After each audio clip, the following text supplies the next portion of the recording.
It was almost like we were taking things we were reading in seminary classes and theology and philosophy and putting it in a blender, throwing it in there. This is Rock That Doesn't Roll, the story of Christian music. I'm Andrew Gill, a music journalist who grew up listening to Christian rock. And I'm Leah Payne, author of God Gave Rock and Roll to You, A History of Contemporary Christian Music. Now, today on the show, it's not an Andrew show or a Leah show, although I guess I cooked up this scheme, but it's kind of half and half. It's the best of both worlds, I think, is one way to put it. We have two guests who both of us have been fans of over the years in different ways, and they both have worked with one another. It was a very fun meeting of the minds. Yeah, for sure. One is a return guest, Randall Stephens, and Leah became a fan of his for his academic scholarship as the author of The Devil's Music. But I became a fan of him as a lo-fi indie pop singer in the band Jetenderpaul. You were a fan first. Yes. Yeah.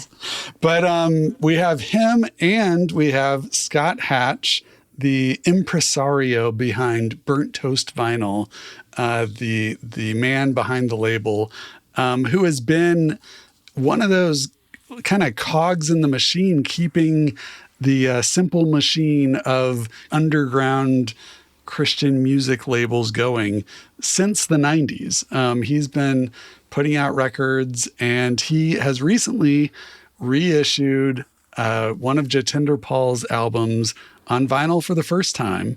And so that's what gave me the idea to have both these guys on at once to have a conversation and just to get deep into one of my favorite bands, even if they might not be very well known outside of the, Christian underground circles. Well, this was a very fun conversation. I think, if you're a fan of this podcast, this is peak you. Because it has the pop culture angle, the religion angle, the scholarly angle, the journalistic angle. It's all there. We hope you enjoy, and you're welcome, I guess. And if you haven't heard Jetenderpaul before, you're welcome. Yeah, so you'll become a fast fan, I'm sure. Rock that doesn't roll. This show is supported by Blue Land. We hear a lot about microplastics in oceans and food, but they can also come from products we use every day at home, like cleaning products. If you're trying to be more mindful about microplastics, check out Blue Land. Blue Land makes dish soap, laundry detergent, and other household products that are 100% plastic-free. Their formulas are also made without dyes, parabens, or harsh chemicals. Instead of repeatedly buying plastic bottles, you just use tablets, making it an easy way to cut down on waste at home. Blue Land is a certified B Corp and Leaping Bunny cruelty-free certified. Their formulas are EPA Safer Choice certified, and many products have also earned Cradle to Cradle's Gold Material Health Certificate. Make the switch today. Get 15% off your first order by going to blueland.com/PRX. That's blueland.com/PRX. Randall Stephens, you might have heard in season 1 of the podcast, because he is a distinguished scholar of religion and rock and roll, currently at the University of Oslo, so joining us all the way from Norway. But today we are talking about his youthful indiscretions in indie rock, a band that I loved in the 90s and still love, Jetenderpaul. So welcome to the show, Dr. Stephens. Thank you very much. Glad to be here. I'm so happy that you're here because Andrew is a huge fan of your work in your first career, and I'm a huge fan of your work in your second career. I didn't even know until Andrew told me that you are a legendary band member before I knew, because I only knew you from your incredible historical work. So Thank you for joining us. I'm your fan for career 2. Let the record show I'm also a fan of The Devil's Music. Of course. Great book. Of course. Yes. Thank you. Yes. Yeah. And also today we have Randall's collaborator for many years in the music industry, and a huge mover and shaker in like the underground of music that's independent and is not afraid of people of faith. Nice. Scott Hatch, the impresario behind Burnt Toast Vinyl. Thank you for joining us from Philadelphia today, right? Yes. Thanks for having me. Yeah, of course. Excited to be here. And so the occasion for this is that Scott is finally releasing one of Jetenderpaul's finest works, I would say. The Woolen Spires, the second album from Jetenderpaul, is finally available on vinyl for the very first time, thanks to Scott and Burnt Toast Vinyl. So that is our occasion for gathering today. But there's so much to talk about. Oh, and there it is. It's backwards, but Look at that. You brought props. a lot of props. Nice. Randall's got it. Beautiful. It is beautiful. I noticed that. Yeah. Congratulations. I proudly owned the CD, but I don't have the vinyl yet, so I will be getting my own copy very soon.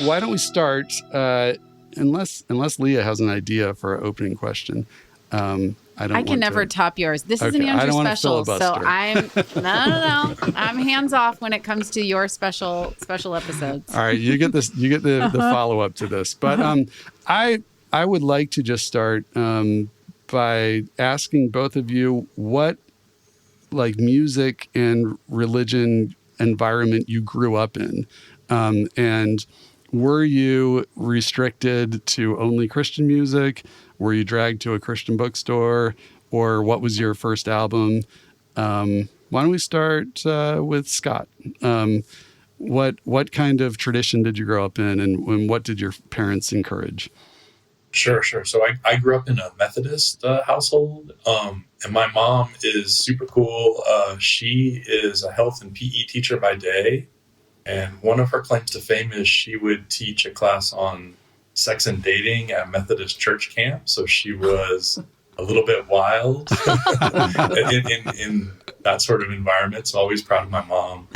And I didn't really have any restrictions at all until I brought home a cassette that had Shout at the Devil on one side and License to Ill on the other. So we had a conversation about how maybe that wasn't okay. But otherwise, not really any restrictions. That was dubbed from a friend or something? Yes. Nice. So home taping is killing the music industry, you know? That's, yeah. Yep. Exactly. And, working to save my soul, maybe. And so then were you confined to Christian bookstores or no? No, it was just like be discerning. Whatever I was interested in. And then I definitely in high school, I kind of got into, going to listen to demo tapes at the Christian bookstore. And my TED Talk thesis is that was in small town Indiana where I grew up. That was sort of the underground music mecca, more so than the Sam Goody store at the mall, right? Like edgier bands, like more obscure styles, like were available at the Christian bookstore if you dug around the demo tapes. And so very influential and lots of really interesting music to be had. Oh, amazing. Randall, what was your experience in that regard like? I guess like it was similar to Scott's in a way because my parents, they didn't really police this stuff so much. I do remember my older brother, he's 4 years older, in the late 70s, there was one of these anti-rock preachers that came to our Nazarene church. Nice. And convinced him to literally burn his Kiss cards that he had. Because, Kiss had all that, kind of like the Beatles, but like a terrible version, I suppose. But they had all of that like paraphernalia and like toys and dolls and stuff. But it makes me think that like, the Nazarenes, at the church I grew up in, they weren't fundamentalists in that sense. Like they weren't, maybe some of them were. I mean, it could have been like where you were. But we listened to what we wanted to in that way. Like, and it was a lot of my brother, his influence. Like, so I was listening to Oingo Boingo as a kid and different like metal and pop metal stuff. But we did tell my mom and dad that Ozzy was a Christian so that they would let us go see That is awesome. him. Which is true. It is true. It's like what Lester Bangs said that in a piece in Cream in the early 70s. But he played at Kemper Arena in 1986, and Metallica opened. And so we went to that show. Whoa. And I remember like the crowd like booing Metallica because people didn't really know who they were. That's crazy. But we've slipped that one by. You were in Kansas, right? Yeah, it was Kansas. Yeah. But I didn't really get into like the Christian rock stuff until later in the 80s, I think. And like Scott was saying, it was the bookstore that was in the older part of Olathe, and you could listen to the tapes and stuff. And it was, there was all this like alternative and like kind of fringy, edgy stuff that they had that I was drawn to. Would it have been like a Lilinus? Is that the Nazarene publishing? Yeah. And he has a Norwegian connections. Isn't it Haldar Lilinus? I think that's right. Yeah, that's really interesting. I was just thinking because Kansas, that's a big Nazarene hub. I'm kind of surprised that you grew up in such a liberal environment musically. Yeah. I guess it was like, maybe it was more kind of like being the Gen X thing of like your parents really don't know what you're doing so much. They're not paying that close of it. Yeah. That's right. You're just you're riding your BMX bike like 30 miles away from home and Yeah, it's a Stranger Things Christian music upbringing. I think you're right, because it's the elder millennials that really had the full force of the Beckys, I think, over their shoulders. Yeah. That's super interesting. Well, did either of you two grow up with church music at all? Like, was that a part of your lives? I grew up with it a lot, and I think like it really formed my identity to hate it so much. Like I hated, and I didn't like it when I was younger, but I didn't have like the language or the understanding to when I was a teenager. And especially in the Nazarene church, it was like the Gaithers. I appreciate it now, but I just hated like white Southern gospel style, or even maybe it wasn't even Southern gospel. It was like a peculiar kind of Nazarene vocal group that had like a lot of vibrato in it. Sounded almost like a car starting in the winter. They're all kind of aspiring to be Sandy Patty type of Steve Green kind of thing. Yeah.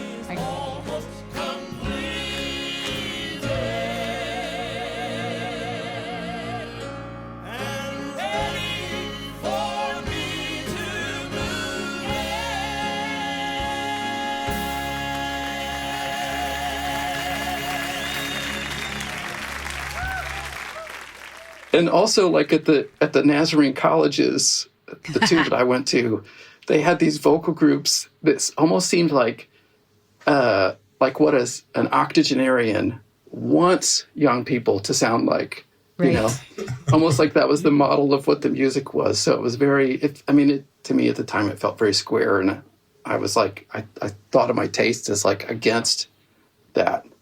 Yeah. I mean, I was in one of those in college, so I know exactly what you're talking about. Because what they did is they take you around to all the older people to ask for donations for the school. So there's a logic to it. Yeah. But anyway, it's a different market. It's a different market. I love that. Yeah. They had names that were like the Colonials, or I'm trying to think of the other. The Continentals, the Young Continentals too. Yeah. Mm-hmm. But it was sort of. Was it one that was like Heritage Choir or something like this? Or what was the name of the one that they sang like God's Wonderful People? That seemed to me like a Nazarene, like a very Nazarene kind of hokey, corny. Yeah. Up with song. People is like the liberal version of Yes. Up with People, the most common act to play the Super Bowl Super Bowl. halftime show. Mm-hmm. Yeah. Yeah. So they did like 20 of them or something. It was crazy. Yeah. Oh, wow. Yeah. I don't know. I can't see that making a comeback after Bad Bunny, but No, I don't think A so. friend of mine, Phil Goff, said when he grew up in Christian Missionary Alliance, he said they would say, "Up yours, people." That's how they would describe that is yours, funny. people. And Scott, I also grew up Methodist. What was the music like in your church? Was it organ and hymns, or was it attempting contemporary? Or Yeah, it was organ and hymns, but then for the youth there would be like an annual like youth day, and they would try to have like rock bands come. Like I remember they brought out DeGarmo and Key and Whiteheart when I was like maybe a freshman in high school. And, Wow. that seemed decent. yeah, It was good. I was into it.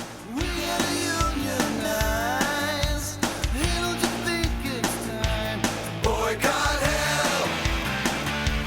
Boycott hell. Don't let a neighbor go from a holy big line. just at the local Methodist church, or was it the whole city? Or That would be like town? the regional conference, region, like yeah. the Northern Indiana conference, right? Oh yeah. Spared no expense. Yes. Yes. Yeah, I would go to those like youth weekends and things in Florida, but we never had anyone notable that performed. It was always someone who was kind of local, So Oh, no to There Garmo would be and like Key, the yeah, seminar on like burning your records that were satanic kind of thing, and then we would go see the band. So, Andrew, you would have to settle with like a DeGarmo and Key cover band that would. Wow. I grew up Pentecostal and on the West Coast, so we had Carmen at a young age. I saw him live at a young age. Yeah. I mean, I went to those concerts, but that wasn't part of my church's thing. Oh, So, yeah. No, okay. Petra came to a big Foursquare thing because I grew up in the Foursquare church. Yeah, it was an all night thing. It was amazing. Yeah. Yeah. Beyond belief. It was in that era. Yeah. All right, so now we've established your Christian music world. When was the first time you listened to cool music? Like, I told Leah, like, Could be Christian, could be not, but it's just cool. you guys, in a way, this episode, in a way, for our podcast will most encapsulate sort of that high fidelity element of the music world, that like real discerning listeners who are very into underground niche sounds.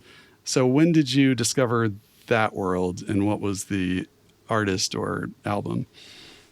I guess for me, it's broad, but when I was in fourth grade and had strep throat, there was this Beatles documentary that was on VHS called The Beatles Complete. I think it was the name of it. And I watched that, like a fourth grade kid will watch something over and over. Like my sister watched Annie over and over. I watched a Beatles documentary 1,000 times. So, that was definitely formative. But then in high school, like, because of my little cohort of friends, we were listening to like Flaming Lips and Bad Brains and Love and Rockets, like a hodgepodge of that kind of stuff. And then Fugazi later. And seeing them live, that was a real eye-opener for me. Yeah. And this would be probably even pre She Don't Use Jelly Flaming Lips, maybe? Or no? Yeah, it was. It was like late 80s. Very loud somewhere. and noisy. Yeah. On my right, Jesus is floating outside. Sweet Jesus. Watching the water rise, I'm getting lost in the tide. And then also the a band that I wouldn't have told my parents about, the Butthole Surfers. There would be no way to. How do you No try- way you can They're spin that. Christians, Mom. They're Christians. That's right. We'd have to explain, like, the symbol of the butthole is a Christian symbol in these countries or something. I couldn't have pulled that one off. I don't That's think. pretty good. But you already were pretty far down the road. That's pretty good. Yeah. It's good training for, arguing a thesis, like. That's right. Yeah. Yeah. Baby scholar Stevens. That's right. And Scott, how did you get into the sordid underground music world?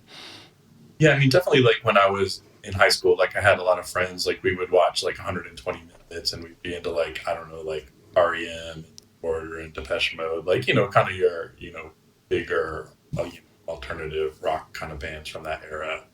But really when I went to college at Drexel, it was like a CMJ radio station and I had like a radio show. And so you had to play like a third new releases on your show. So like getting exposed to, a lot of, underground records at the time, right? Like there was that real, like, it's basically like when Nevermind is coming out and there's like the sludgy bands on like Amphetamine Reptile and like, that was kind of like punky, like grunge influenced bands were like really popular at the radio station. I remember like Don Caballero coming out. When I was a freshman, we had Nation of Ulysses played for our radio station at the college. And then a couple years later, we had Bikini Kill that played on the rooftop of the parking garage. So, we definitely like cool things were happening at the radio station for sure. It was a real legit thing. Yeah.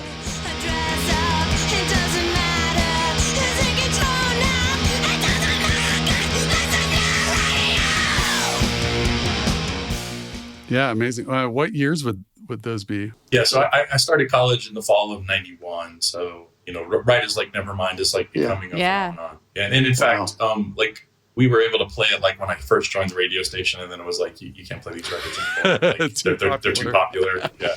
Oh, that's so funny. I joke with my friends a lot. Like if you play like mid '90s like hip hop music or pop radio, like I don't know the songs, and I feel like I'm a sheltered Amish kid or something. But then it's like, no, I saw Bikini Kill on our parking garage.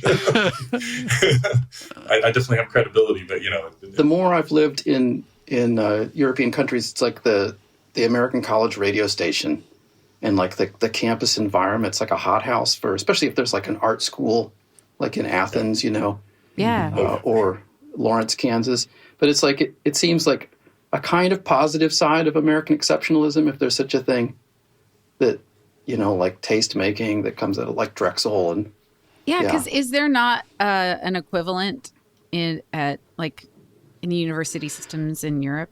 Yeah, not the same. I mean, like, there are towns that a college is around, like Newcastle, where I used to be, had like shows and stuff, but it doesn't sort of gel in the same way because the campus isn't the same. Like European campuses in a lot of cases seem more like commuter campuses, so there's not like a lot happening right there. I was wondering about that because I remember my university, the station had a really limited range. Like if you walked like a few, feet off campus, you couldn't hear it anymore. And I was wondering if that stuff still happens now because there's so much online ed. And anyway, because you're right. That is such a cool and very quirky like culture generator. I mean, sometimes it is like time specific as well. Like that, like 90s into maybe even the late 2000s when CMJ was still like, really happening and it was like really popular. I think that was a big influence. And then there's still like a college radio station at Drexel where I went.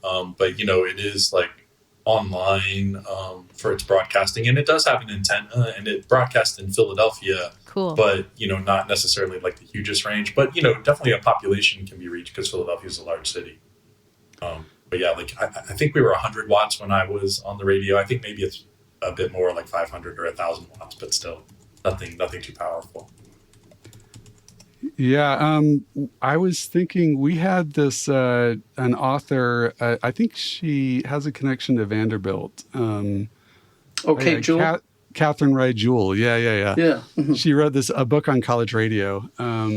Called Live from the Underground. Yeah. She's so if great. anyone wants to dig into that, check out that book. And she gave us some update on what's happening today, but it's not quite the same, in general. Yeah, sure.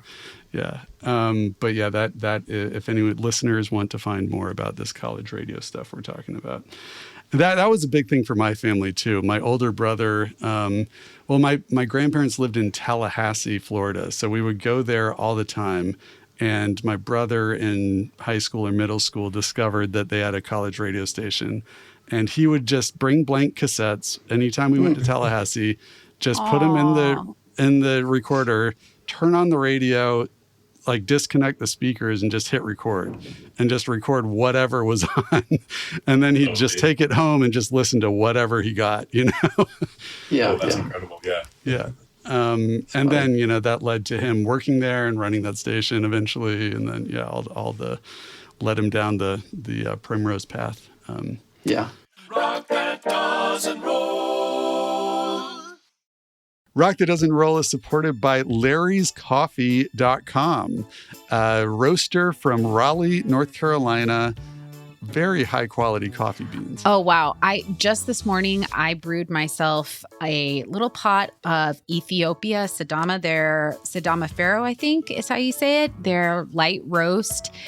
It takes a lot to get someone who is from the Pacific Northwest to enthusiastically endorse coffee from outside this region because, you know, we're coffee divas out here.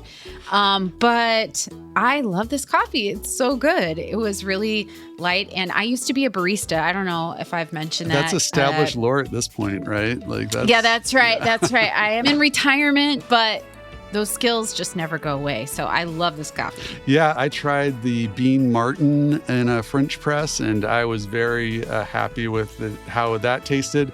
But, you know, the more I looked into, like, we were approached by Larry's Coffee, and I was like, well, I got to check this out and see if there's any reason not to do this. They are a certified B Corp. Their coffee is all certified organic and fair trade. In their shop in North Carolina, they use rainwater to flush the toilets. I mean, like, I can't find any reason to not like Larry's Coffee. So if you want to support the show, you can go to larryscoffee.com/RTDR. And if you buy from them, they support us. We hope that you'll check it out. They've been there since 1996. That's the perfect year to have established a coffee company, right? 1996. It's true. Yeah, it's true. It doesn't get better Perfect than that. vintage. So larryscoffee.com/RTDR. Check it out. So when did you, Randall, first decide to make your own music? You and your buddies just try to cover something or what? Yeah, I mean, I had this friend he passed away not long ago that we recorded things like on 4-track. And actually, like, the first iteration of Jetenderpaul was me and this friend, Scott Hatfield. And we were into the same weird stuff. And, like, we reconnected around the time that, like, Guided by Voices, B1000 album came out, and Slanted and Enchanted by Pavement. So we were just sort of like, you know, doing really bad versions of that. But the great thing was, since it was lo-fi, you could do a bad version of that band, and it would, you know, it'd be within the range of okay. I learned the truth of the words. Truth I made for you because it's just as good if I spit it out. So, like, this pal, you know, him having a 4-track, and, you know, knowing that, like, people around the country at the time were doing their own, like, bedroom pop and indie rock recordings like this. I suppose maybe the technology was, like, a little more accessible by then. It was before the digital revolution.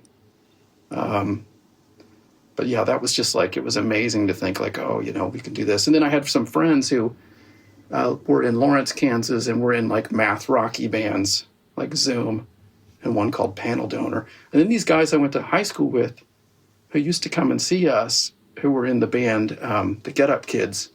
And seeing them become, like, bigger emo, you know, it's like, well, there's a possibility here that you could do something and, you know, play before some people who weren't just like your family. Yeah, you know? Yeah. I did not know there was a Get Up Kids connection. Yeah, nice. Yeah. Well, and before, since you've mentioned the band's name, why don't you? What's the deal? What does it mean? What is Jetenderpaul? Yeah. How did you come up with that word?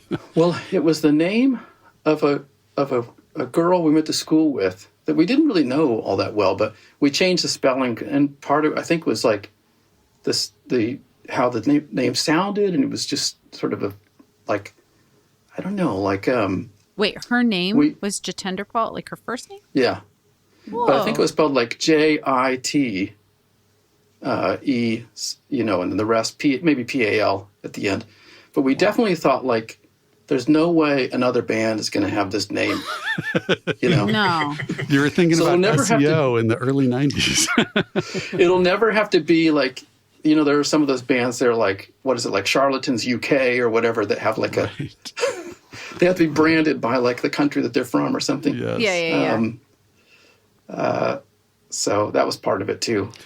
Wait, this girl, what was her like cultural background? Like, how did she get a name like that? I think that they were Sikh, maybe. Oh, okay. Interesting. And we played at this bigger venue in Lawrence, Kansas, and I think she might have been a student at KU at the time.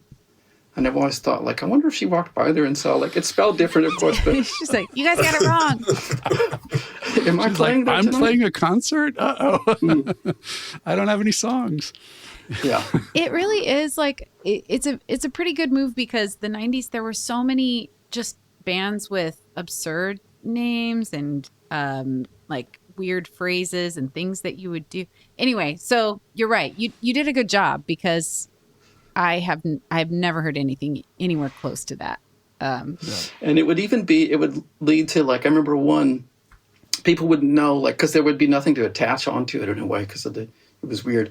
But like we performed at this little venue once, like a coffee shop, and I remember the guy who introduced us said, like, it was like, okay, now bring out J.E. and the Jetenderpauls. Like It's like the Oneaters.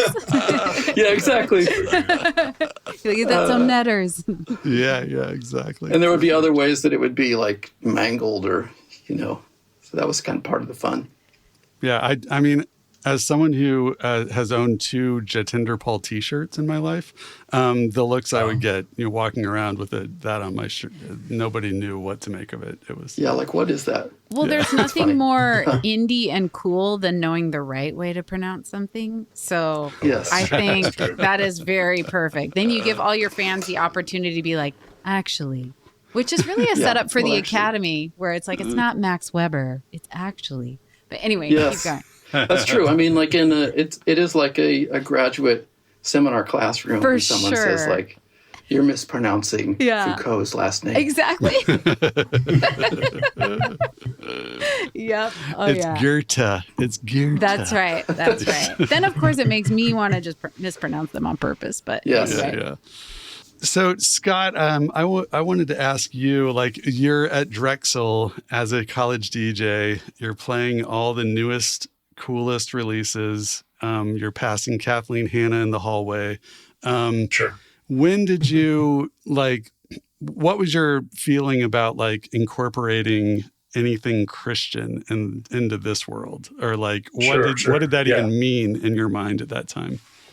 Yeah, I mean, so like kind of in that era, there would have been like, some of the, Christian punk and hardcore stuff, like, I don't know, Scattered Few and Crucified. Flesh for ears and flesh for eyes, deteriorize and God in disguise. Like we didn't get it, wasting away in the tracks of the chameleons with cycle games. But then also like the blonde vinyl stuff is coming out, so, LSU, would be a big one. You thought hell was a place you go to, and your hell on earth is true. This is the healing. Give me the tears from all your bitter years, the healing. And then just like that whole range of that label kind of leading into like Tooth and Nail's emergence, right? Where, it's like, edgier things, right? Before they kind of go like all hardcore and punk rock, they're doing like more of the alternative rock, right? Like Starflyer, of course, is a big one. Yeah. And then kind of overlapping with like the Velvet Blue Music stuff, right? And, so like I would go to Cornerstone every year. So like I would kind of come back with a fresh batch of demo tapes or like new releases, that sort of thing, and kind of, play them on the radio show. And then, also still like trying to play like newer music.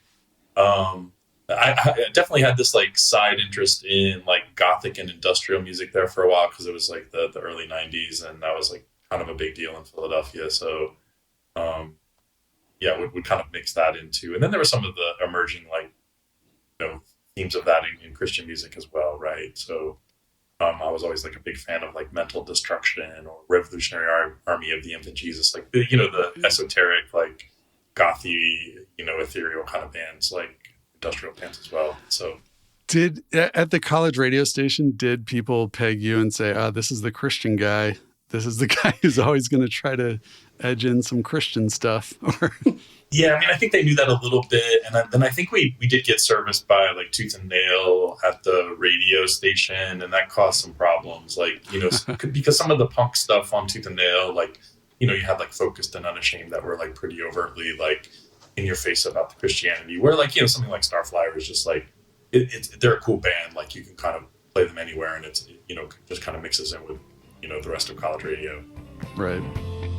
Do you wait here by the phone? Do you ever feel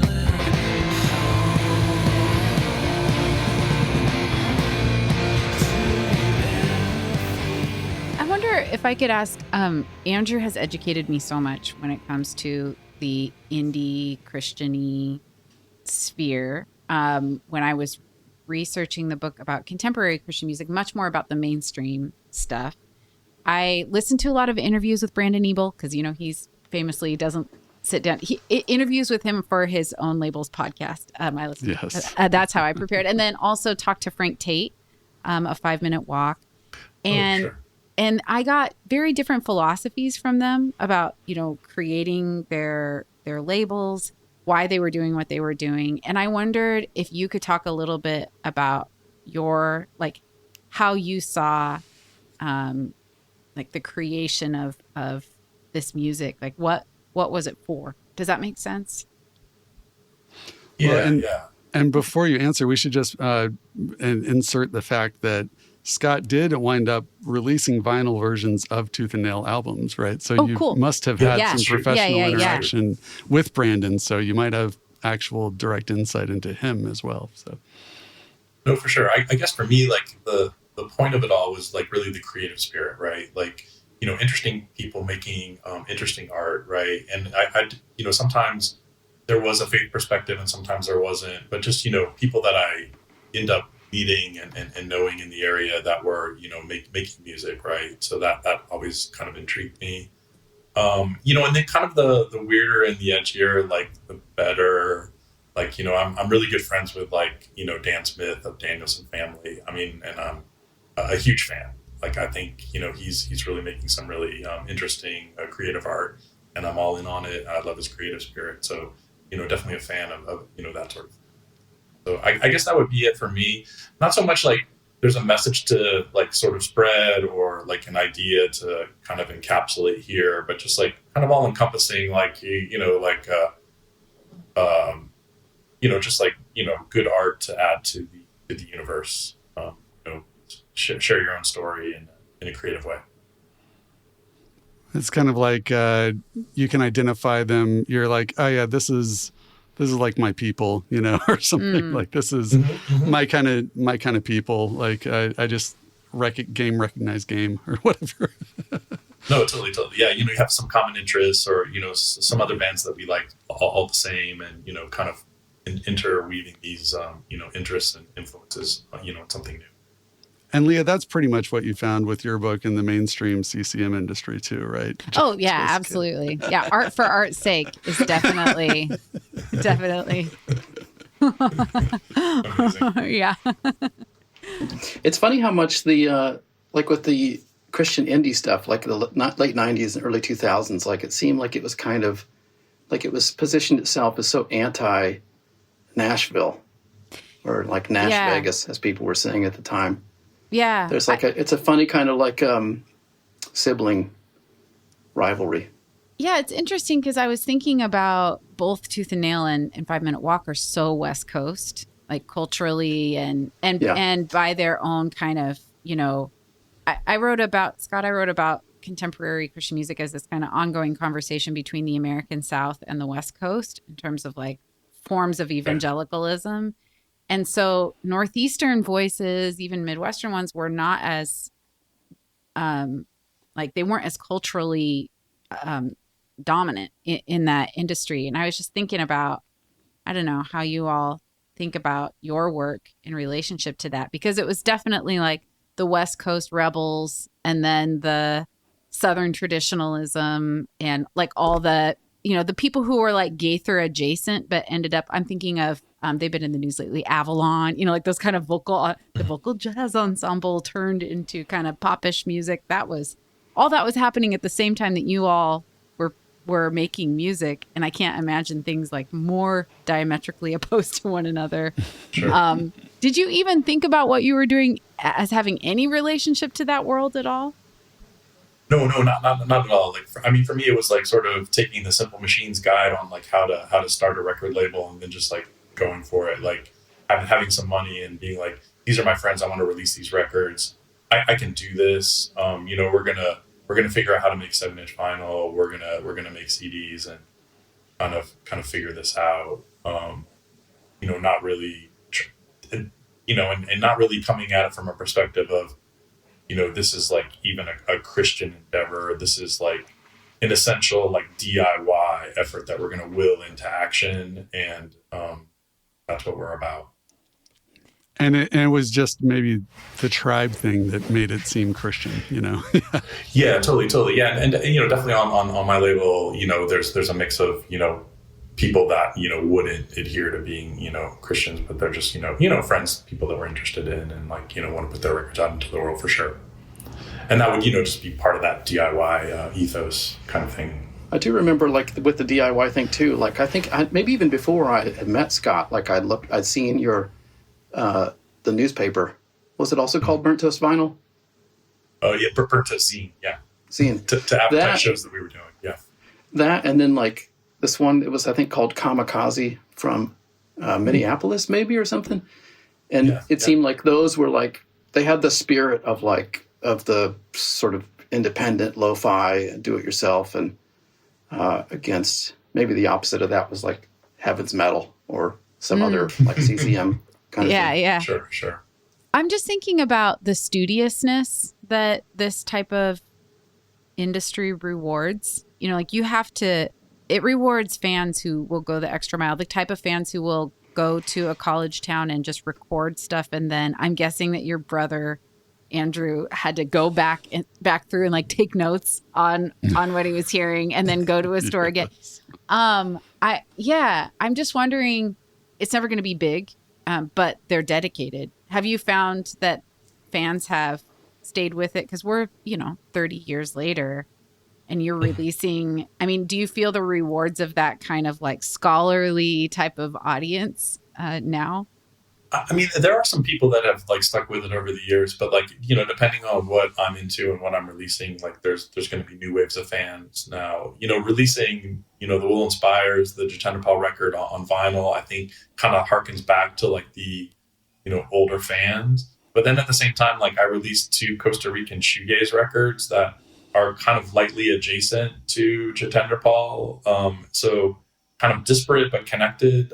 So you could buy all 3 and they make sense.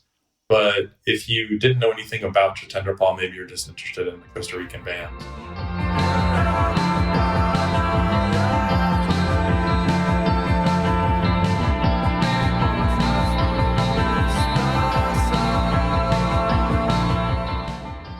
Or if you're not staying with like current music, maybe you don't care about, Costa Rican shoegaze bands. I get it. And Jetenderpaul's your thing. So, but that draws you all the way back to Starflyer, so it's, No, totally. Back to Starflyer. Yeah. Rock that doesn't roll. Doesn't roll. That draws you all the way back to Starflyer, so there was a Slide Away festival in Chicago, and they were invoking Starflyer 59 as a reference point for all these bands, that are packing out, and surprisingly young people are there excited about shoegaze music. So yeah, I've always had a question about this with Christian indie stuff in the early 90s, especially, but through the 90s, Like it seemed like My Bloody Valentine and certain kinds of shoegaze, Pale Saints, maybe others were like really formative. And I don't know if that's the like Starflyer's influence, or if it was just everybody. Certain people on the West Coast were influenced by some of the same things. It seems like it had a kind of outsized influence within Christian indie than it did just within indie. And the better you are, and I'm turning to places you know, and I'm turning off you to places I know. It might just be the Martin Brothers were so influential in those circles. I don't know. Could be. Yeah, and then definitely Jeff Cloud and Velvet Blue Music kind of taking that on a bit more as well, like finding more similar bands, which it sort of brings us back full circle to Jetenderpaul and like that, the early 7-inch and the first record being on Velvet Blue. Yeah, they're not a shoegaze band, but it fits in, it makes sense, right? There is that like slacker indie rock lo-fi, like guided by voices ish kind of sound that goes along with those other bands. Yeah, and just for listeners who might not know Velvet Blue Music, because I don't think we've talked about them much on the podcast before. So I think, though, Leah's thesis about the Jesus music starting on the West Coast and then eventually decamping for Nashville in the early 80s, I think that what was left on the West Coast in Southern California, it kind of has a lineage through to maybe Velvet Blue in some ways. I mean, definitely Frontline, where Brandon Ebel started working, and then Blonde Vinyl, which he kind of bought out of bankruptcy in a way to start Tooth and Nail, it seems. Is that verified? I don't know if it's verified, but possibly. I was thinking about just the philosophy of the youth group and the youth space that was really popular on the West Coast, that retained that. They were doing talent development in basements, and they were, to their credit, I think, actually like creating little scenes up and down the West Coast. Even when we interviewed, even like the Charlie Peacock and the stuff in Sacramento, Yuba City. Yep, that's his town. And I mean that continued. I don't know. I think about it. Like there's the Jesus music people that ended up coming to Nashville, but then the rest of them that stayed in the churches, it was their kids and then now their grandkids and great grandkids who still like are creating these little musical communities. And crucially had access to high quality audio equipment in these mega churches. And capital, because they're overwhelmingly like white suburban, to where you get Switchfoot, And then to a lesser degree, though, Velvet Blue Music was a label that was started by Jeff Cloud, who was a sometime member of Starflyer 59. And it sort of like, I think he modeled himself a little bit on Factory Records, possibly, and sort of like released a lot of 7-inches. I actually, in the early days of Velvet Blue, they had a thing called the Blue Star Army, I think. And you could write in and you got a membership card. And I was a member. And they would send you like 5 like copies of a 7-inch that you could go to stores to sell on consignment for them or something. And so I did that for like maybe 5 or 6 releases. But I was always mail ordering stuff from them as well. So it was very exciting, Velvet Blue Music. But and that's how I first discovered Jetenderpaul, because the first single was the Histrionics of Suggestion. Is that what it was called? I wanted to get at least one question to you, Randall, about how did you write these lyrics just with a thesaurus on your lap, or like how did you get such big words into rock songs? A teleology, you change my mind, associating Plotinus with my mind, rearrange I don't know that you're much different now, not to tell our company just where we are. Ransack your soul, appropriating I think it was like we started it at grad school, and like Jared and I were in seminary together at Nazarene Theological Seminary. And then at the same time, I was doing an MA in history. But we always thought, we had kind of like a snickering, we thought it was funny, like jargony stuff. And It was funny. we put some of that in there because it seems like the most un-rock and roll thing possible in some ways. And at the time, like I had been an art major in college, and I was making these posters, these sort of collage posters. And they had like, I think one was like the histrionics of suggestion. Another one was like trying signals. And, they would have like the text on it that was in this sort of, you could buy this aerial text that were like little stickers you could put. So it was like that ancient. And so we were taking some of those things, and, it was almost like we were taking things we were reading in seminary classes and theology and philosophy, and then putting it in a blender, throwing it in there, But that first 7-inch, like we had a. Oh, I should correct myself. It was Calypso, right? It was. Yes, that's right. Yeah. That's right. The first album was Trying Signals / That's right. Sorry, yeah. The Histrionics of Suggestion. Yeah. But that first 7-inch, we had a review in The Pitch, which is the free weekly, model in the Village Voice in Kansas City. And the review, it was a positive review, but it said something like, "It seems like these guys just picked up their instruments and learned how to play yesterday." And I was like, yes. Mission accomplished. I never cared about it that much anyway. I can see the way you walk, and I know it's very sad. Someone goes right through the door.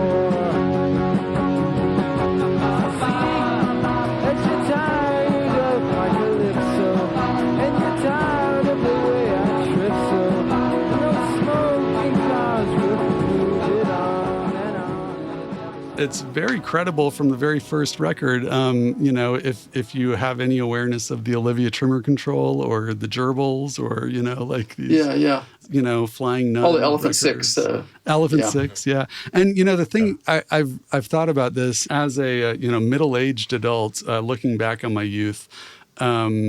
Growing up in Jacksonville, Elephant 6 was not far away, and we were very aware of the Elephant 6 bands as a high school student. And they represented this sort of like utopian vision of adulthood, of like creative fulfillment, friends everywhere, just like making these amazing projects. And then when I heard like Jetenderpaul and then other records that came out on Burnt Toast, like this entire world of really great music and creativity, and it seemed just a bunch of friends doing stuff, It was this image of like a world that I wasn't living in, but was like possibly out there somewhere. And this was evidence, that That's fun. that it might exist. So I think those, at these festivals like Cornerstone and the one that Scott was involved in, heavily Purple Door, but getting a chance to play with some of these other bands like Morellis Forest or Joe Christmas, or we played at the same time, I think, as Soul Junk. But I was like, it was this feeling like, I was like, I listen to these guys. I love this stuff. Or meeting Daniel Smith, and having or Damien Gerardo or Dave Bazan. yeah. It was, in a way that within academia, like you're reading someone, you really admire their work, and then you meet him and you have a kind of like geeky, embarrassing, like, I loved your book. Yeah. I loved your album. Like I've done that to you. Yeah. I actually, that's a great segue, actually. Thank you. Because I wondered, so when I started writing about contemporary Christian music, Randall J. Stephens is a required reading if you're going to write anything about this industry. And Sometimes, and also, I should say, I hope she doesn't mind, your partner, Hilda Stephens, is an excellent scholar. And her book on James Dobson is required reading if you want to write about contemporary Christian music as well. So I joked that those two books are like, my book is like if your book had a baby, your two books had a baby. So I was just wondering if you have spent much time, I'm sure you have, and I'd love for you to reflect here because our audience would love to hear this. How did your indie rock life inform your scholarship, maybe broadly, but especially when it comes to the devil's music? Because I just would love, have you spent much time thinking about that? I can see it, but I was wondering, where do you see it? Yeah. I mean, I think that like when I was at grad school, for a lot of people is really stressful, stressful time. And in America too, it's kind of a hothouse. So it was for me, like writing about music. I did a lot of music journalism, like for some magazines and sort of free papers and things like that when I was at the University of Florida. And for me, it was a great antidote to academic writing, of thinking you have to kind of write a certain way as an academic, and then having freedom, when you're doing music reviews, record reviews, you can be like an adjective merchant. You can use purple prose. Yeah. A little bit more like things that would seem kind of a little bit self-indulgent. You can be funny in different ways that doesn't seem flippant. So it was like a bit of that. I think over time, I just like my writing style changed and maybe they came together a little more, those two. Well, I was just thinking, I was laughing because in the academy where people might think purple prose is self-indulgent, and it's the industry that celebrates words like lacuna, as if anyone knows what that means. Yeah. So it's just funny to me. It's opposite day. But you come from the holiness tradition. You write about rock that is from the holiness, like in part Southern holiness and Pentecostal traditions. And I just wonder where that interest is taking you now in your scholarship, or is it taking you anywhere? There's like a thing right now. We're going to be doing a little seminar in the fall on 1966 and the Beatles were more popular than Jesus fiasco. Yeah. In combination with like the God is Dead cover of Time magazine. So for that, I have a colleague, Brian Ward in the UK, who's coming over to talk about, he has this new book coming out about the Beatles in the South that's called She Loves Y'all. And so he'll be doing that. That's a good idea. Which is a great title. And then like I'm continuing some of the work on like the British and American experiments in the 60s and 70s, because there was so much activity in Britain. And this magazine called Buzz that started in like 65 or around there, that was for, kind of early experiments with Christian rock that are kind of like not known so much because they didn't have as much of a longer life, I guess, or they didn't have like the longer sort of influence that you see in America. So I'm trying to think through some of these things that, were happening like on both sides of the Atlantic. And sometimes we're in communication with each other, but why it thrived so much in the U.S. as opposed to England.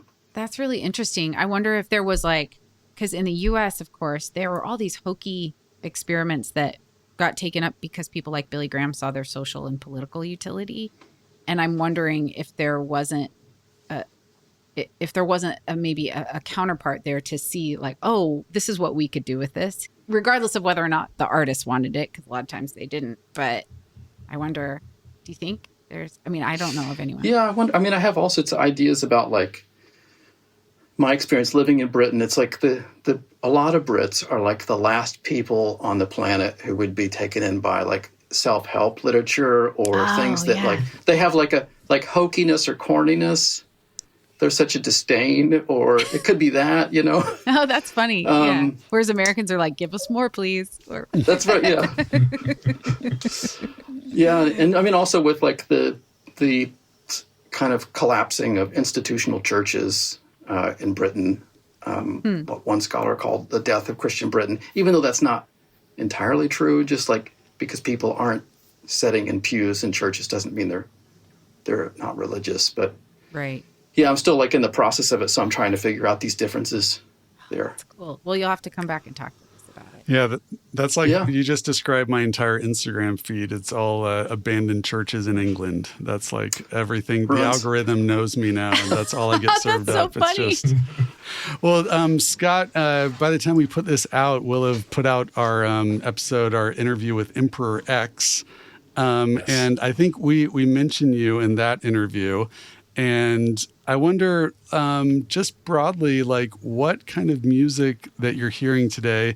You mentioned Costa Rican shoegaze, and we know that you're a fan of Chad's work. What else is like really exciting you in music, and like also like what's your vision with Burnt Toast Vinyl? Is it just sort of like each thing when you find something you're excited about, you just activate it? Yeah, like whatever I'm interested in, and it seems to make sense, I'll do it. It is the 30th anniversary of Burnt Toast Vinyl this year, and so that was like one of the driving forces to do the Jetenderpaul Wool Inspires on vinyl. And then I joined up with Bill Spry from Lost in Ohio, and we're doing the Velour 100 Fall Sounds on vinyl. Oh yeah, we have the 2 Joe Christmas records. They've been in progress for a while. We're waiting on Bob Weston to set up his lathe. He moved from Chicago to Portugal, yes, so he just needs to get his lathe set up, and so we're going to do that. And then I think Matt Traxler and I are going to do Roadside Monuments 8 Hours Away on vinyl, but we need Bob Weston to cut the lacquers for that, right? Since he recorded that record in Joe Christmas North of the Future. Mm-hmm. Also, my friends Matt and Will, they've been longstanding part of Burnt Toast Vinyl since the beginning. They had an emo band in high school and early college called Somerset. And then later they were members of the post-rock instrumental band Saxon Shore. Mm-hmm. They've got like this sort of ambient drone band called Soperus, and we've done some records with them. And in fact, they played in Costa Rica with our friend Emma's band Adios Cometa, and that's how I met the other Costa Rican shoegaze bands. But Soperus is still active. They have like a new record that's going to come out at some point, and we're figuring out what shape that may take. So those are some of the things that I have in the pipeline, and always a fan of Chad and Emperor X, and I'm really excited for that new Emperor X record. I think Chad's a crazy person, and him recording so much of that in the Ukraine is just inspiring and edgy, and I'm all in. I definitely try to see Chad play anytime he comes on the East Coast. Sometimes I drive him from show to show. I just love hanging out with him. He's great people. Counting down the day. He's playing Chicago in July, so I'm looking forward to that. Trying to scheme if I can possibly bring my 12-year-old kid to the show. So I feel like that would be life-changing, right? You should, yeah. Why so wouldn't good. you? Is it like an all ages? Chad, I don't know. Yeah, Chad is so good live. I know. I'm going to try to get Chad to pull strings if it's not all ages. So.